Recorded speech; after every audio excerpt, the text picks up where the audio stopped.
धन्यवाद अध्यक्ष महोदय जी। तो मैं बहुत संक्षिप्त में बात करूंगा। आपने मुझे भारत के संविधान के 75 वर्षों की गौरवशाली यात्रा पर चर्चा के लिए भाग लेने के लिए समय दिया, इसके लिए बहुत बहुत आपका आभार।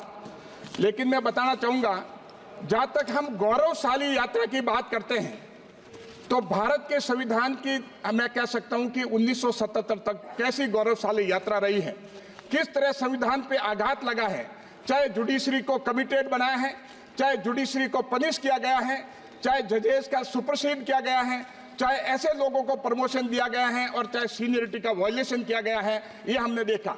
अपने इलेक्शन को बचाने के लिए चुनाव अगर सेट असाइड कोर्ट से होने के बाद, वॉइड होने के बाद, उसके बाद में अपने उसके लिए भारत के संविधान में संशोधन करने का ये पूरे विश्व में पहला एग्जाम्पल होगा। और जो संविधान जब किया उसमें करने के बाद आप देखेंगे अध्यक्ष महोदय कि किस हिसाब से सिविल लिबर्टी जो है वो कर्टेल की गई।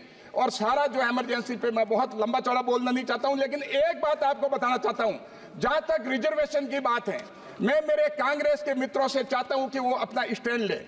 जैसे नेहरू जी का स्टैंड था, राहुल जी का स्टैंड है। राहुल जी अमेरिका में जाके कहते हैं कि रिजर्वेशन को खत्म होना चाहिए, और नेहरू जी ने जब ये कहा अपनी चिट्ठी लिख करके साहब का संविधान बनते वक्त भी उन्होंने बड़ा जबरदस्त अपोजिशन किया कि रिजर्वेशन से जो है इनएफिशिएंट लोग, रिजर्वेशन से जो है थर्ड रेट और सेकंड रेट के लोग आ जाएंगे।